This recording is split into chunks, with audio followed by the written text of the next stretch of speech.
कुमारी शैलजा जी, छत्तीसगढ़ के प्रदेश कांग्रेस कमेटी के अध्यक्ष दीपक पैज जी,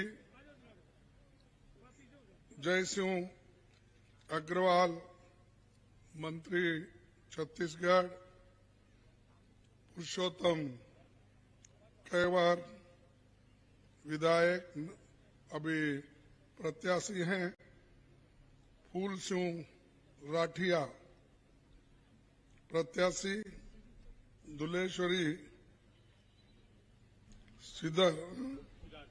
सिदार और ज्योत्सना महंती जी सांसद कोरबा, राजकिशोर प्रसाद महापौर, सुरेंद्र प्रताप जायसवाल, श्रीमती सपना चौहान, विजय जहांगीर और मंच पर उपस्थित मेरे भाइयों बहनों, यहाँ पर उपस्थित मेरे माताओं बहनों, युवा मित्रों, किसान भाइयों और किसान मजदूर भाइयों और मीडिया के मेरे दोस्तों, मुझे बड़े खुशी हो गई कि मैं पहली बार इस जो शहर है कोरबा, यहाँ पर आया हूं और मुझे देखकर और भी खुशी हुआ कि आप सब लोग मिलकर एक होकर कांग्रेस को मदद करने का वायदा किया है और उस पार्टी को चुन के लाने का भी आपने इरादा रखा है। पिछले 3 चुनाव में भी ये आगे था और अभी हमारे अध्यक्ष ने कहा कि हमने 4 में से 3 सीट जीते थे, अब इस बार 4 के 4 सीट हम जिता के देंगे, ऐसा उन्होंने अभी वायदा किया। ये जो वायदा है और ये चुनाव है, ये बड़ा महत्वपूर्ण चुनाव है। ये इसलिए नहीं कि कोई एमपी बनता, कोई एमएलए बनता, कोई मंत्री बनता, कोई मुख्यमंत्री बनता। ये इसलिए जरूरी है कि आरएसएस और बीजेपी इन लोगों ने प्रत्यक्ष में और अप्रत्यक्ष में आदिवासियों को दबाने का काम किया है, दलितों को दबाने का काम किया है, महिलाओं को कोई हक उनके पार्टी में ना उनके विचारधारा में है। बात तो बढ़िया करते हैं, उनके जो आरएसएस की विचारधारा है उसमें स्त्रियों के लिए जगह नहीं है और मनु के शास्त्र के मुताबिक स्त्रियां और अस्पृश्य लोग दूर रहना चाहिए। ना उनको शिक्षण मिलेगा, समानता मिलेगी, ना उनको सम्मान मिलेगा। ये जो विचारधारा उनके पास है, उस विचारधारा को ही वो लोग बढ़ा रहे हैं। लेकिन हम कांग्रेस के लोग गांधी जी से लेकर नेहरू जी से लेकर इंदिरा गांधी जी से लेकर राजीव गांधी जी से लेकर अब सोनिया गांधी जी तक हमारी पार्टी गरीबों के सोचने वाली पार्टी है, गरीबों के हित में काम करने वाली पार्टी है। सबको शिक्षण देना, सब समाज के लोग ऊपर आना ये इरादा हमारे देश के आजादी मिलने के बाद जो नेहरू जी ने किया, और यहाँ कोरबा जो यहाँ पर जो प्लांट है, इंडस्ट्री है, ये किसने बनाया? किसने बनाया? फिर मोदी बोलते हैं कि हर जगह जाते ही मैं ये करा, मैं वो करा। जब वो पैदा भी नहीं हुए थे उस वक्त नेहरू जी ने सैकड़ों पब्लिक सेक्टर्स किए, लाखों लोगों को नौकरियां दी, और वो हमको नेहरू जी के टीका करते हैं, इंदिरा जी के टीका करते हैं, और हमारे राहुल गांधी जी को, राजीव गांधी जी को टीका करते हैं। और वो हमेशा बोलते हैं, भाइयों बहनों, कितने देश की तरक्की हो गई। आपके हाथ में जो मोबाइल है, 140 करोड़ लोगों के हाथ में मैंने मोबाइल दिलाया। वो बोलते हैं, अरे भाई ये तो राजीव गांधी की देन है, तुम्हारी नहीं। कंप्यूटर सिस्टम उन्होंने लाया, मोबाइल उन्होंने शुरू किया। तुम क्या करे? जो बड़े बड़े कारखाने हमने लाए, कांग्रेस पार्टी ने लाई, उसको बचाने के बजाय उसको हड़पने का काम किया। किसको दे रहे हो फायदा? अदानी और बड़े जो अमीर लोग हैं उनके हाथ में जा रहा है। इसीलिए इसको बचाना है, और गरीबों के कल्याण के लिए अगर काम करना है तो कांग्रेस को वोट दो। अब देश को बर्बाद करना है, लुटेरों को लाना है, तो तुम्हारी मर्जी, उनके साथ जाएगी। उन्होंने, मैं पूछता हूं हर जगह, वो कभी गुजरात मॉडल बोलते, कभी कौन सा मॉडल बोलते, सब उनकी बड़ी बीजेपी वाले तारीफ में लगते हैं।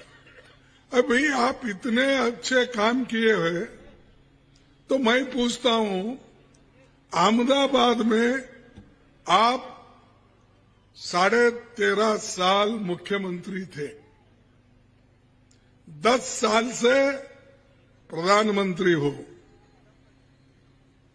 23 साल से आप हुकूमत में हो। क्यों वहां स्त्रियां पौष्टिक आहार से मर रहे हैं, बच्चे मर रहे हैं? सबसे कम अगर पौष्टिक आहार का फायदा मिलता है तो वो अहमदाबाद में, गुजरात में मिलता है। और हमको सिखाते हैं, देखो यहां ऐसा हुआ, वहां सब जगह जो अच्छा था उसका बिगाड़ने का काम आप ही ने किया। कहीं शांति रहती है तो अशांति करने का काम आपका है। और चुनाव, प्रजातंत्र में चुनाव होना, ये तो संविधान में लिखा है। पंडित जवाहरलाल नेहरू जी और डॉक्टर बाबा साहब अम्बेडकर ने संविधान बनाकर विदेश में मां बहनों को वोटिंग का अधिकार नहीं था, लेकिन यहां पर आजादी मिलते ही, संविधान बनते ही महिलाओं को अगर अधिकार मिला है, वो भारत में मिला है, हिंदुस्तान में मिला है। हमने ये काम, जो आदिवासी है, दलित है, किसान है, गरीब है, अल्पसंख्यक है, उनके लिए तो तुम कुछ काम नहीं करे। अब आदिवासियों की याद आ रही है। अब ये 2-3 साल में वोटों के लिए हर जगह जाना, तुम वनवासी हो, तुम ये हो, अरे हम तो आदिवासी है। मैं तो पार्लियामेंट में बोला, आप सुने क्या नहीं? मेरे को कोई बोले कि बाबा साहब अम्बेडकर में इतना, उनके ऊपर इतना अत्याचार हुआ और इतना हरासमेंट हुआ, बहुत कुछ हुआ, लेकिन वो इस देश छोड़ के बाहर जाने का कभी नहीं सोचे। वो एक बहुत बड़े इकोनॉमिस्ट थे, लॉयर थे, लेकिन उन्होंने इस देश को छोड़ के जाने का काम नहीं किया। वो मैंने हमारे इनको पूछा, कौन हमारे डिफेंस मिनिस्टर अब है, राजनाथ सिंह जी को, और वहीं पर मोदी साहब भी बैठे थे। वो भाषण दे रहे थे, इंटरवेन कर रहे थे। तो मैं उनसे पूछा, राजनाथ सिंह जी, डॉक्टर अंबेडकर कहां जाना? डॉक्टर अंबेडकर को यहाँ के भूमि पुत्र है, आदिवासी है वो, ये जमीन हमारी है, तुम जाओ, जाना है तो बाहर जाओ। मैंने ये ओपनली इसलिए कहा, मेरा गुस्सा है, बाहर जाओ, कहां जाना? हम तो यहां मरे पड़े हुए हैं, ना हमको विद्या मिली, ना हमको पैसा मिला, ना हमको जमीन मिली, ना हमको कपड़े आंख के ऊपर नहीं मिले, हमारे को सर पे छत नहीं, कुछ नहीं, और हमको आप बाहर जाओ बोलते हैं। और आप मजे कर रहे हैं हमारे मेहनत के ऊपर, हमारे कमाई के ऊपर। आप जिंदा हो, और हम जो जिंदा रखे आपको, हम ही को बोलते हैं तुम बाहर। तो ये आप सोचना है, ये लोग बैठकर गरीबों का शोषण कर रहे हैं, और कुछ भाषण जोरदार दिए तो पेट नहीं भरता उससे। भाइयों और बहनों, मैं आपके लिए हूं, आपके दुख में हूं, गरीबों के लिए मैं पैदा हो गया हूं, ऐसा बोलते हैं, लेकिन किए क्या गरीबों के लिए? जो अदानी के लिए की है, उसका 10 पैसे भी अगर आप आदिवासियों को करते तो बहुत से बच्चे आज पढ़ लिख कर बाहर आते थे। 10 पैसे आप उसको एयरपोर्ट बेचे, खान बेच रहे हो, कोयले की खान, आयरन खान, पानी, पोर्ट, एयरपोर्ट, अगर अच्छा रास्ता है तो टोल वसूली के लिए ऐसे लोगों को देना, अमीरों को, सब कुछ। और हम कमा के दे रहे हैं।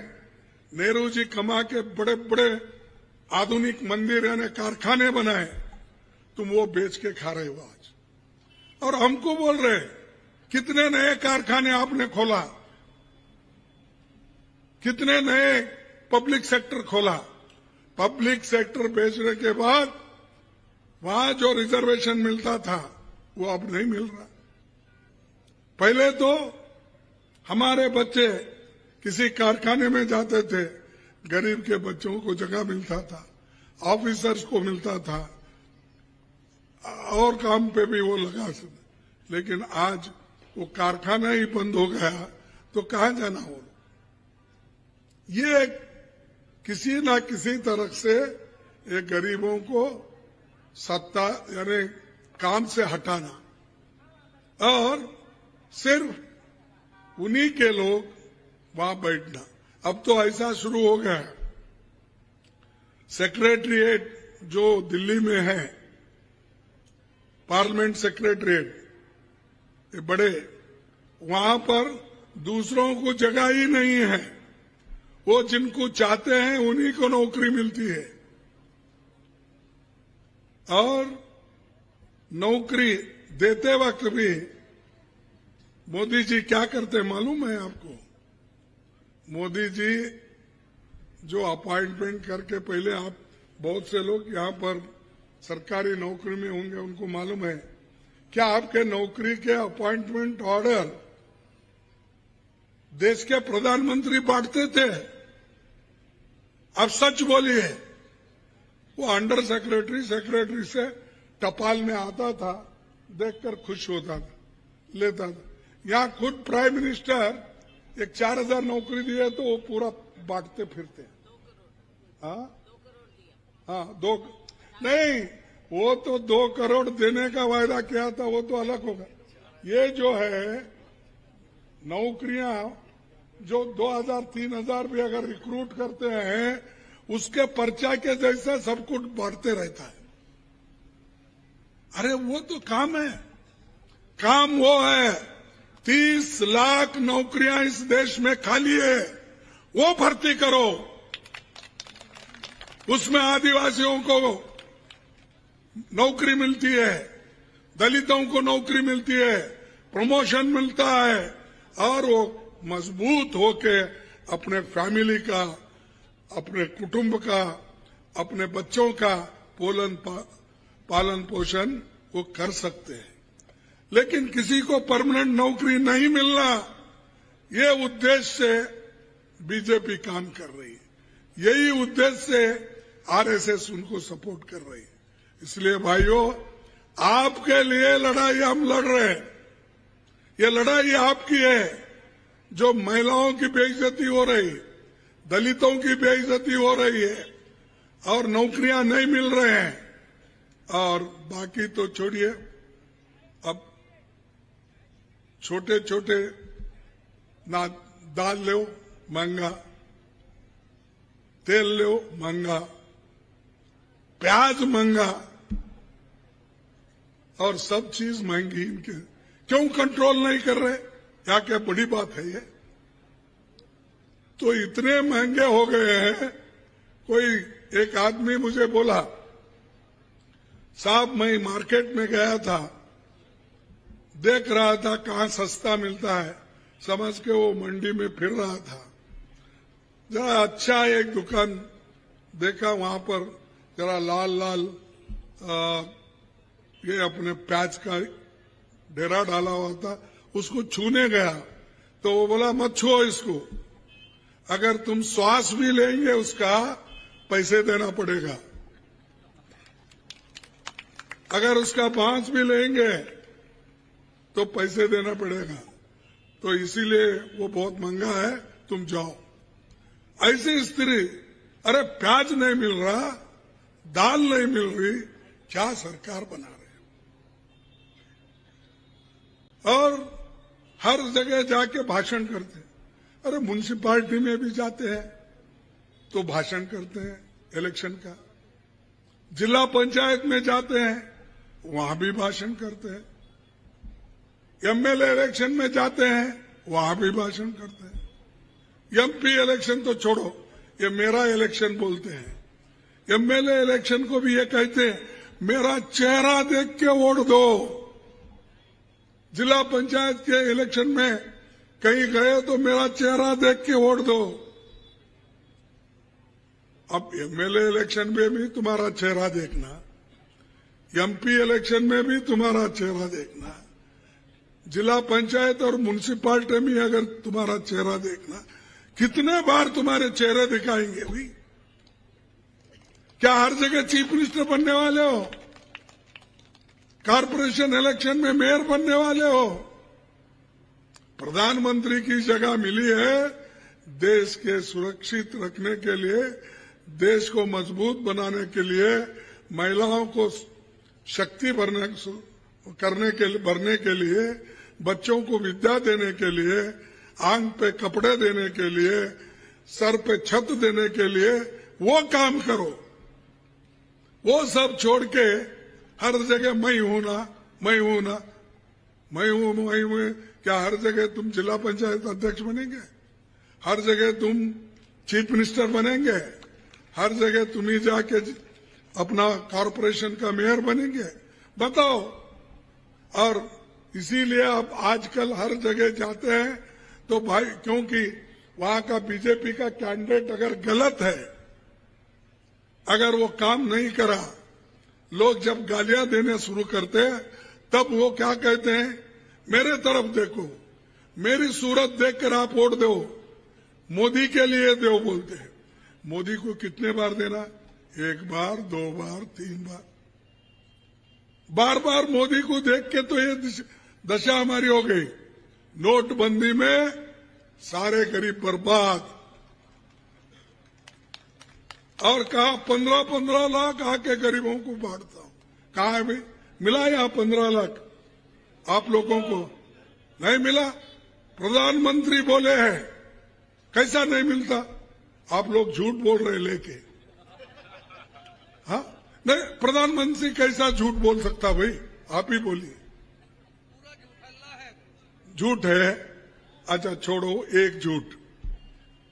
प्रधानमंत्री ने कहा हमारे नौजवान बच्चों को, युवकों के लिए हर साल 2-2 करोड़ नौकरियां दूंगा। मिला? नहीं मिला। वो कैसा?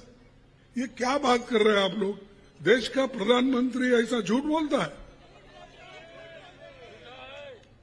फिर उसके बाद किसानों के लिए बोला, मैं 3 साल में आपकी आमदनी डबल करूंगा।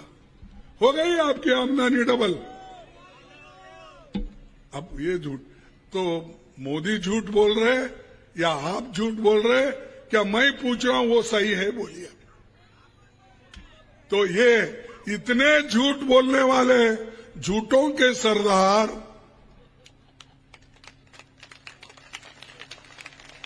उनकी भाषण सुनते हो, उसकी बात सुनते हो, और मेरा चेहरा देखो बोलते, तुम्हारा कैसा चेहरा देखना? इतने झूठ बोलने के बाद तो लोग ऐसा बोलेंगे भाई झूठा है, छुपाएंगे। तो ये है, हम हमेशा जो वायदा किए वो हमने निभाया। हमको सरकार बनाने के लिए लास्ट टाइम आपने आशीर्वाद किया था। आपके सभी मुद्दे हमने निभाया, और उतना ही नहीं, जो कुछ हमने कहा वो करके दिखाया। यहां इतनी मजबूत सरकार है, आप मजबूत लोग हैं। यहां पर क्या कर रहे हैं? मोदी साहब अपने साथ 3 प्रचारक को लाते हैं। 3 प्रचारक, समझते ना? 3 प्रचारक को लाते हैं अपने साथ। एक ईडी को लाते हैं, एक सीबीआई को लाते हैं, एक इनकम टैक्स को लाते हैं। वो तीनों लोग स्टार प्रचारक उनके। ये स्टार प्रचारक को लेके आके अगर आ रहे वो, तो 5 दिन 6 दिन पहले धाड़ गिरती है। जो कांग्रेस वाले हैं उनके घर पे छापा डालो। क्यों?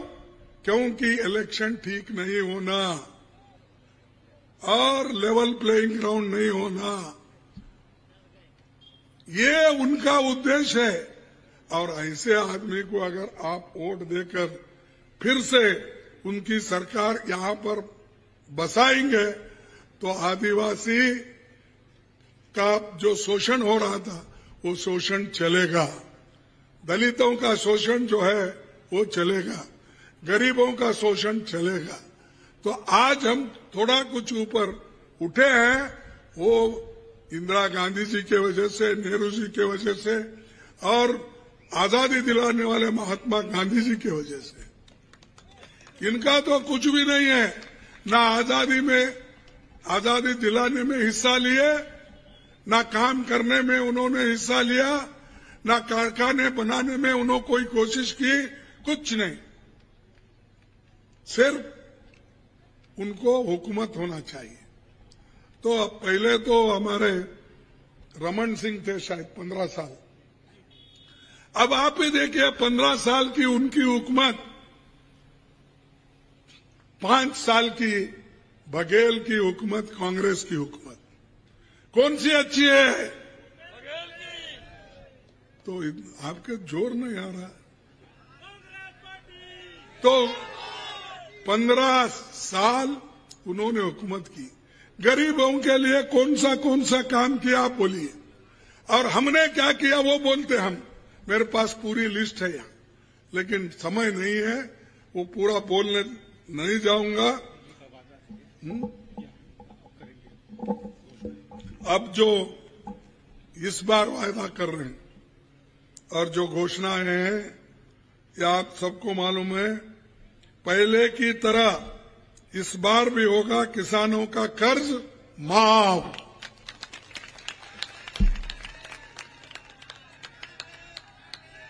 अब धान का मिलेगा 3,200 रुपए प्रति क्विंटल।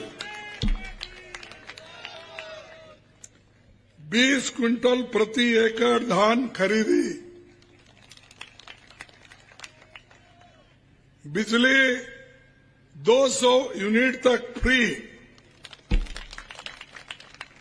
सभी सरकारी स्कूलों में अंग्रेजी हमारे बच्चों को पढ़ाया जाएगा, क्योंकि हमारे बच्चों को अंग्रेजी नहीं आती, कहीं नौकरी नहीं मिलती, किसी कॉम्पिटिटिव एग्जाम में नहीं जा सकते, वो हिंदी पढ़ के यहीं घूमते रहते हैं। और अमीर के बच्चे अंग्रेजी पढ़ के सब यहां से बैंक से पैसा उठा कर चोरी करके जाकर वहां बसते हैं। हम हिंदी पढ़कर काम करते हैं देश की संपत्ति बढ़ाने का। वहां नीरव मोदी, वो मोदी, ये मोदी सब मिलके लूट के फॉरेन जाते हैं, उनके बच्चे भी फॉरेन में पढ़ते हैं। अरे हमको एक मामूली इंग्लिश स्कूल दो ताकि हमारे बच्चे भी गुड मॉर्निंग, गुड इवनिंग, नमस्ते के साथ जो हम कहते हैं वो तो करेंगे। केजी से लेकर पीजी तक फ्री एजुकेशन। क्या? केजी से लेकर पीजी तक। गैस सिलेंडर 500 रुपए तक। मोदी तो सिर्फ बोल के गए, लेकिन उसके बाद झांक कर भी नहीं देखे। हम 500 रुपए में मिलेगी हमारी सिलेंडर। उसके बाद तेंदू पत्ते की प्रति बोरा में 6,000 रुपए और 4,000 रुपए बोनस।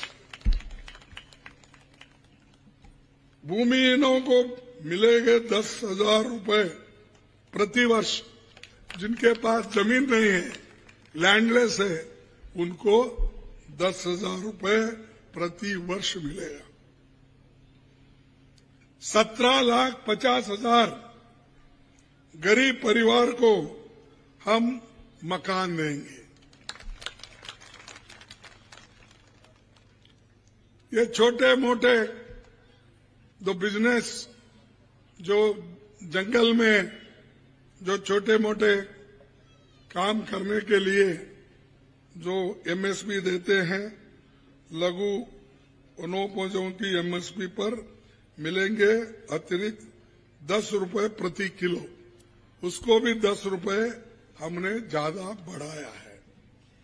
उसके बाद अब 10 लाख रुपए एक का मिलेगा मुफ्त इलाज। एक को 10 लाख रुपए तक मुफ्त इलाज। सभी सरकारी स्कूल में बनेंगे स्वामी आत्मानंद स्कूल। दुर्घटनाओं का इलाज मुफ्त। सहायता समूह का भी होगा कर्ज माफ। और जातिगत जनगणना कराई जाएगी। और सभी गरीबों को ये मालूम होगा, क्योंकि जो बैकवर्ड क्लास के लोग हैं, पिछड़े लोग हैं, उसका पूरा वो जनगणना में हमको इंफॉर्मेशन मिलेगा।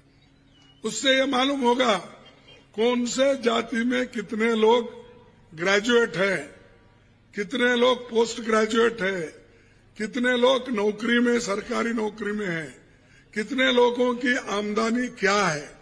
ये सारी चीजें जातीय गणना में बैकवर्ड क्लास का हो या दूसरे कम्युनिटी का हो, वो आएगा। माइनॉरिटी का आएगा, शेड्यूल कास्ट को आएगा, शेड्यूल ट्राइब्स का आएगा, बैकवर्ड्स का है, सबका आएगा। उसके ऊपर फिर हम प्लान करेंगे किसको किसको क्या करना, कौन से उद्योग को कितना सपोर्ट करना, ये सब करने जा रहे हैं। तो इसको मोदी जी अपोज कर रहे, मोदी जी अपोज कर रहे, और वो कभी इधर बोलते कभी उधर बोलते। वो शाह ये बोलते हैं हमने कभी अपोज नहीं किया बोलते। मोदी बोलते ये ठीक नहीं करने का, तुम लोग बैकवर्ड को डिवाइड कर रहे, शेड्यूल कास्ट को डिवाइड कर, ये कहते हैं। इसीलिए मेरे को अभी चिट्ठी आ रहे, मेरे को बोलना बहुत था, लेकिन मेरी हवाई जहाज अपना नहीं उड़ता, तो इसीलिए मैं भी परेशान, फिर आपको भी परेशान नहीं करना चाहता हूं। हम सब मिलके मोदी को परेशान करेंगे। सबको धन्यवाद। जय हिंद, जय हिंद, जय हिंद, जय कांग्रेस, जय कांग्रेस, जय कांग्रेस। आप सबको धन्यवाद और नमस्कार।